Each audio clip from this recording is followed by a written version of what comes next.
전략적 서비스 공학의 가치 발견과 뭐 성공 요소가 뭔가 이걸 한번 했더니 이제 세계에 잘 나가는 베스트 인 클래스 서비스 오르가니제이션에 봤더니 이제 10가지의 이 사람들이 공통점을 가지고 있더라. 첫 번째, 고객의 커스터머 세티스팩션, 고객 만족도가 있더라. 당연한 거겠죠. 고객의 만족도에 대해서 신경을 쓰십니까? 잘 안 쓰죠.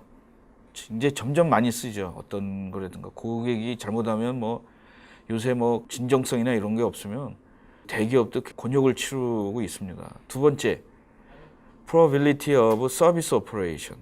서비스를 운영해 가지고 이익이 있는 거죠. 공짜로 해주지 않는다라는 거죠. 우리 그 전에 서비스 그러면 그냥 우리 그렇잖아요. 서비스로 달라.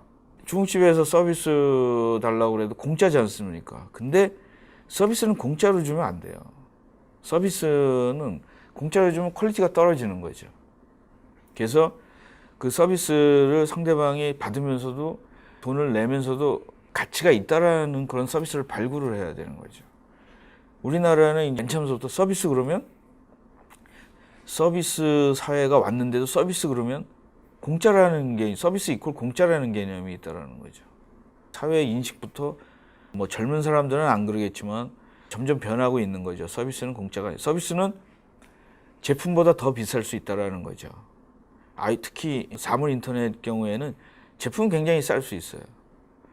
예를 들어서 우리가 건강에 대한 스마트웨어 같은 것들은 중국에서 오는 것들 뭐 10,000원, 20,000원짜리도 살 수 있지만 그거에 관해서 내가 건강이나 몸무게나 이런 거를 관찰해주고 조언해주고 이런 거가 서비스지 않습니까? 공짜가 아닙니다. 그건 엄청나게 비싼 거죠. 그리고 소프트웨어적인 거죠. 그래서 그런 거. 그 다음에 세 번째는 mean time to repair. 어떤 제품이든지 오래 사용하는 거에는 한 번 쓰고 버리는 거 아닌 다음에는 그 고장날 확률이 있습니다. 그래서 PTR이라는 게 뭐냐면 내가 고쳐가지고 다음에 고장나는 그런 시간입니다. 평균 시간인데 이게 길수록 고장이 안 난다라는 거지 않습니까? 근데 자주 고장나면은 엄청나게 싫죠. 자동차를 내가 샀는데 자동차가 뭐 한 20년 동안 고장이 하나도 안 났어요. 그럼 그 자동차에 대해서 내가 충성도나 이런 것들이 생기는 거지 않습니까? 근데 내가 자동차를 샀는데 1년 안에 새 차인데 고장이 났어요. MTTR이 굉장히 낮은 거죠. 여러분들 우리나라 자동차나 이런 것들이 독점을 하고 있지만 고장이 자주 나면 여러분들 짜증이 날 겁니다. 그래서 자동차뿐만 아니라 우리 주변의 모든 기계들이 민타임 이거에 굉장히 신경 쓰는 회사가 성공 팩터라는 거, 이 MRO에. 그 다음에 First Call Resolution Rate. 처음에 딱 불렀을 때 고치고 가는 거 있죠.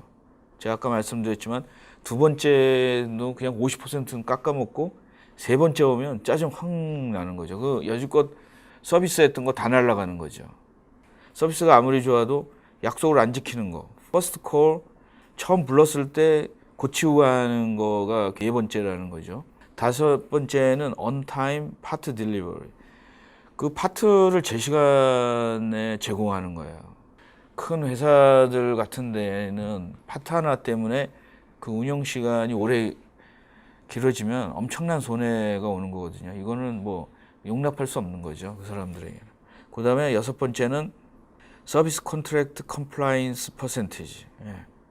그 다음에 일곱 번째는 에버리지 데일리 워크 오더 이제 서비스 공학에 보면은 PLM 입장에서 보면 저는 세 가지 사이클이 있다고 생각을 해요. 뭐냐면은 제품에 보면 서비스가 있고 그 제품 자체에 커다란 공장이라든가 뭐 생산 시설이라든가 고가의 항공기라든가 이런 거는 자산이지 않습니까? 자산의 라이프 사이클이 있는 거죠. 수명주의가. 그 다음에 그 제품을 개발할 때의 제품 수명주의가 있는 거죠.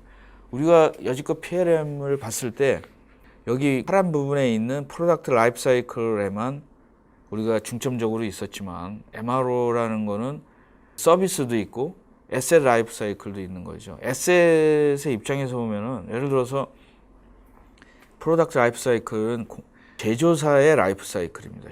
그 다음에 서비스 라이프 사이클은 뭐냐면 MRO 서비스에 고쳐주고 뭐 그 애프터마켓에 서비스하는 회사들의 라이프 사이클입니다. 그 다음에 에셋 라이프 사이클은 사용자가 이 제품을 내가 공장을 만들고 그 폐기하까지 그런 라이프 사이클이죠. 이 세 개 라이프 사이클이 같을 수도 있고 다를 수도 있지만 어떤 중복이 돼서 돌아가지 않을까 한번 생각을 해봤습니다. 개인적으로. 그 다음에 이제 서비스 공학도 이런 어떤 피라미드 상태가 있습니다. 그래서 우리가 지금 정비라든가 뭐 이런 거 맨 밑바닥에 있는 스테이지 1이에요. 데일리 메인테넌스.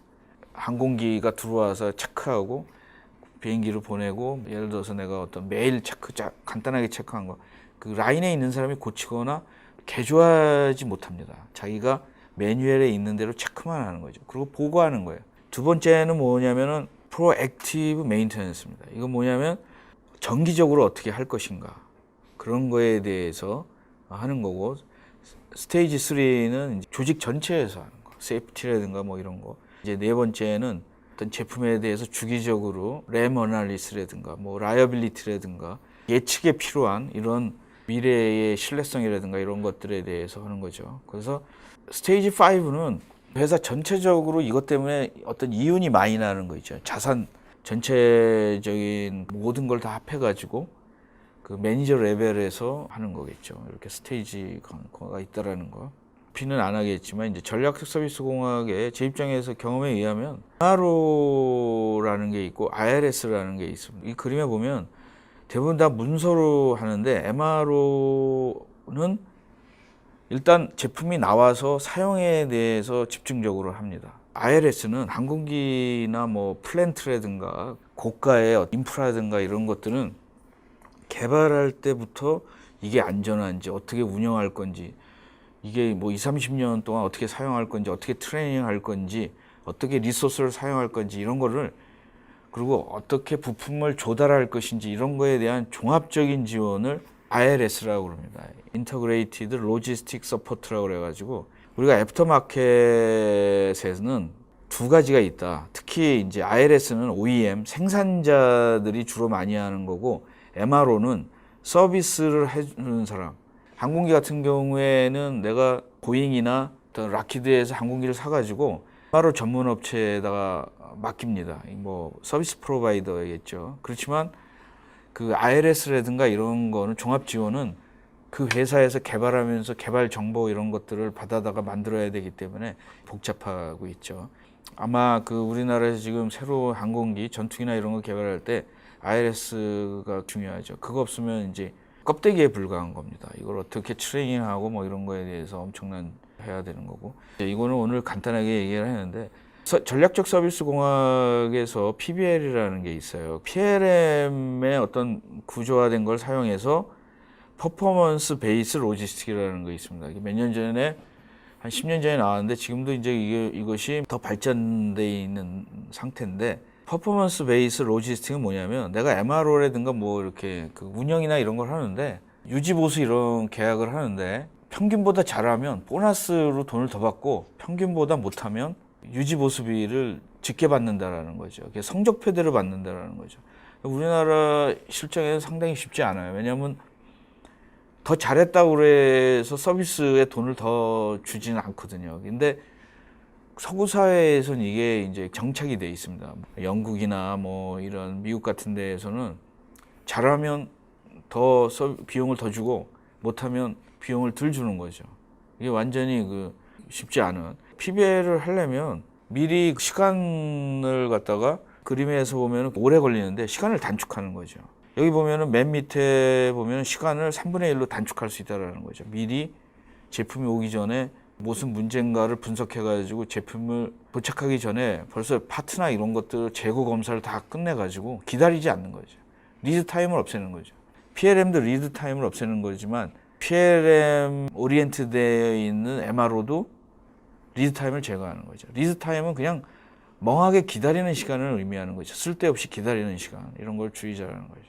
전략적 서비스 공학에서 보면은 수명주기 비용이라는 게 있습니다. 라이프 사이클 코스트라고 그러는데, 우리가 중심 생산원가 이런 것만 하는데 우리 사회가 굉장히 단편적인 거죠. 여기 보면은 이거가 이제 그 유명한 그 책에서 좀 가져왔는데, 도입 비용은 어떤 저기에 불과하다라는 거죠. 빙산의 일각이라는 거죠. 근데 우리나라는 도입 비용, 그러니까 내가 돈 주고 얼마 주고 사오는 거, 여기는 원가도 포함되어 있고 이윤이 포함되어 있는데 원가가 중요한 게 아니죠. 그 밑에 몇 배나 더 큰 운영 비용, 탑재 소프트웨어 비용, 정비 수리 비용, 제품 취급 비용, 장비 지원 장비 비용, 기술 자료 비용, 보급 지원 비용, 폐기 비용, 교육 비용 이런 것들이 엄청나게 숨어 있다라는 거죠.